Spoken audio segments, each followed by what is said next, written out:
aujourd'hui, je vais vous raconter l'histoire de Yomi. Yomi, c'est un brave paysan qui vivait un peu plus loin, par ici, il y a bien bien longtemps. Et Yomi, tout le monde l'aimait bien, on le respectait, parce que il était gentil, il était honnête, il était travailleur. Il vivait heureux au mariage avec son épouse, la belle Rosette, qu'il aimait tendrement. Mais seulement, Yomi avait un petit défaut.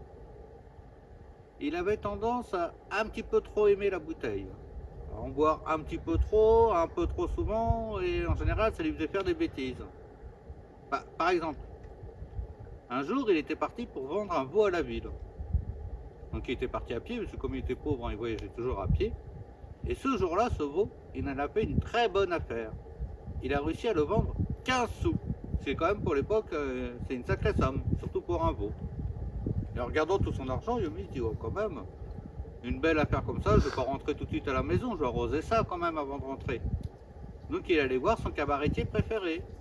Il a commencé à boire un verre, deux verres, il y a des copains qui sont arrivés, ils se sont repayés d'autres verres, ils ont joué au dé, et moralité, c'est quand le cabaretier a décidé de fermer son établissement, qu'il a mis tout le monde dehors au milieu de la nuit. Et là, Yomi s'est rendu compte que non seulement il ne restait plus qu'à rentrer en pleine nuit à pied chez lui, mais qu'en plus, il ne restait plus que 3 sous sur les 15. Bon, un peu déçu, il entreprit quand même le chemin du retour, mais fatigué, à mi-chemin, il décida de s'arrêter un petit peu pour reprendre ses esprits. Alors pour ça, il s'est assis sur une pierre qui était juste à côté d'un dolmen, en bord de forêt, que tous les gens du pays appelaient l'Autier des Fées, la maison des fées. Et là, Yomi s'est donc assis sur sa pierre pour reprendre ses esprits.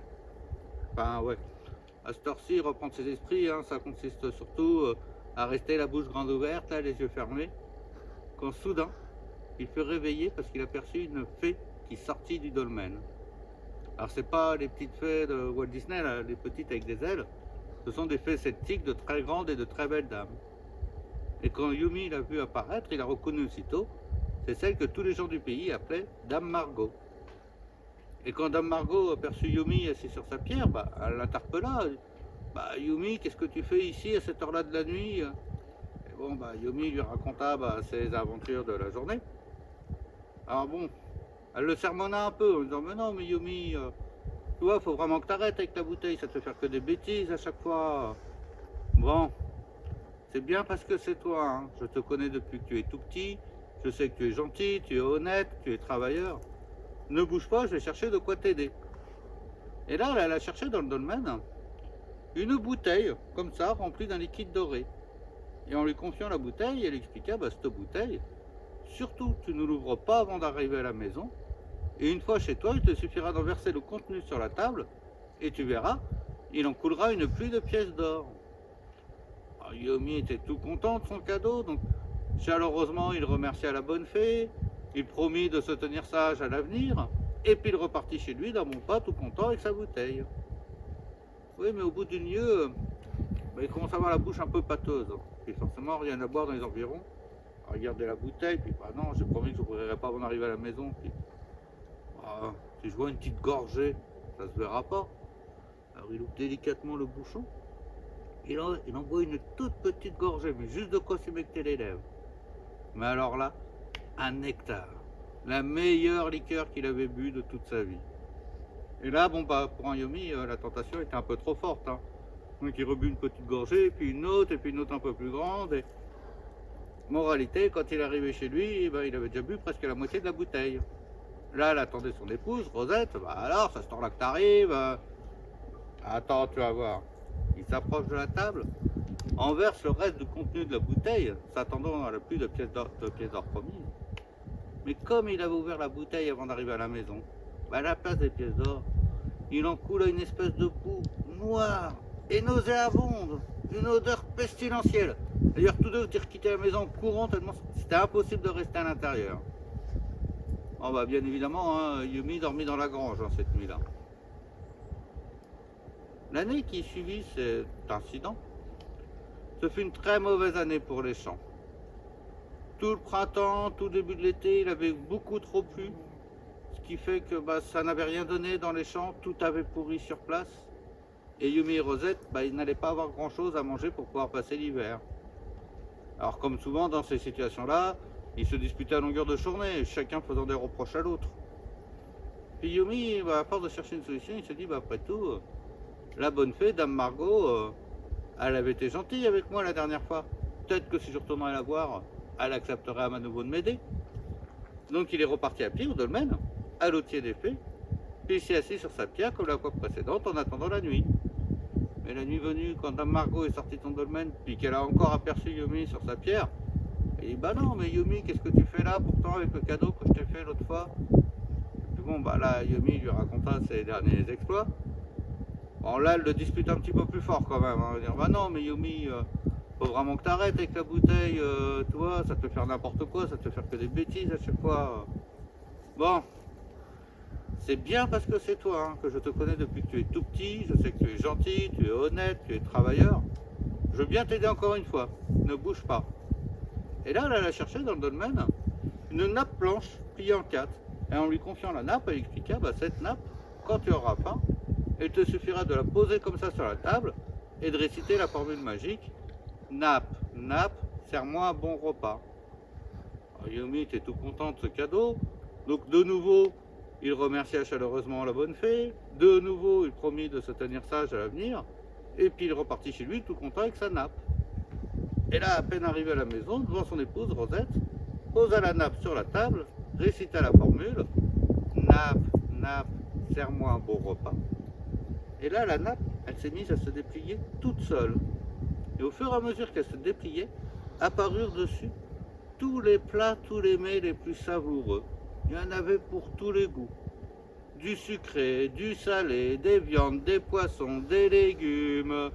Et le tout en quantité en plus. À eux deux, grâce à cette nappe, avec tout ce qu'il y avait sur la nappe, Yumi et Rosette pouvaient faire un banquet pendant plus d'une semaine. Facile. Et ainsi, grâce à cette nappe magique, à chaque fois il y avait juste à replier puis ensuite à réciter la formule, mais ils avaient de quoi manger tout l'hiver et puis passer tout l'hiver à l'abri du besoin. Ouais, mais seulement, arrivé au printemps, Yumi recommença à réfléchir. Et ça, bon, en général, c'est rarement bon signe quand même. Puis il se dit, après tout, une nappe magique comme ça, je suis sûr que si j'allais la proposer à mon cabaretier préféré, il me la rachèterait à un très bon prix. C'est quand même pas utile pour son commerce. Et je suis sûr qu'avec tout cet argent, je pourrais m'acheter une vache, des poules, des nouvelles semailles pour l'année prochaine et il m'en restera même certainement pour arroser ça en passant. Donc il prit la nappe, sans rien dire à son épouse, bien évidemment. Puis il alla faire la démonstration à son cabaretier préféré. Vous doutez bien que lui, le cabaretier, quand il a vu ça, il s'est frotté les mains. Pour son commerce, ça allait quand même être pratique. Donc effectivement, il a racheté la nappe à Yumi à un très très bon prix. Et avec tout cet argent, Yumi pu s'acheter sa vache, ses poules, ses nouvelles semailles, et très très largement arroser ça en passant. Bon, quand il est rentré tard le soir, Rosette était un peu déçue quand même. Ouais, mais bon, elle était quand même pratique cette nappe, au moins on était sûr de toujours avoir de quoi manger avec.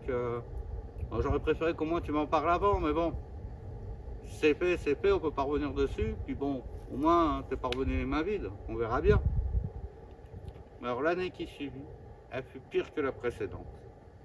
Cette fois-ci, l'été, il y a eu une grande sécheresse, une grande canicule, qui fait qu'absolument rien n'a levé dans les champs, ça n'a absolument rien donné. De plus, une maladie a emporté la vache, et une nuit, un renard est entré dans le poulailler et il a tué toutes les poules. Alors de nouveau, Yumi et Rosette n'allaient rien avoir à manger pour pouvoir passer l'hiver. Alors de nouveau, comme toujours dans ces cas-là, ils se disputaient tous les deux à longueur de journée, chacun faisant des reproches à l'autre. Là surtout Rosette, parce qu'elle avait de quoi argumenter sur cette année-là. Et puis Yumi, quand même, devant cet état de fait, réfléchit, puis quand même que je répare mes bêtises. Si je retournais voir Dame Margot, la bonne fée, elle a toujours été gentille avec moi jusqu'ici. Peut-être qu'à nouveau, elle acceptera de m'aider. Donc il est reparti à pied au dolmen, à l'Autier des Fées, puis à nouveau, il s'est assis sur sa pierre en attendant la nuit. La nuit venue, quand Dame Margot est sortie de son dolmen et qu'elle a aperçu Yumi, elle dit, non, mais qu'est-ce que tu fais encore là, Yumi, pourtant avec le cadeau que je t'ai fait l'autre fois. Et Yumi, lui raconta à nouveau toutes ses dernières aventures. Bon là, Dame Margot commence à se fâcher un petit peu quand même. Mais non, Yumi, toi, faut vraiment que t'arrêtes avec la bouteille.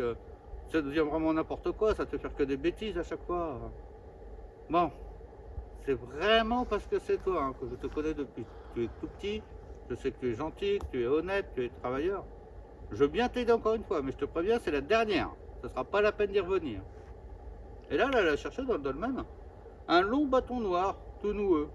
Et en lui confiant le bâton, il expliqua, bah, ce bâton, quand tu voudras l'utiliser, il te suffira de le poser par terre et de réciter la formule bâton, bâton, fais ton devoir. Yumi de nouveau remercia chaleureusement la bonne fée. De nouveau, il promit de se tenir sage à l'avenir.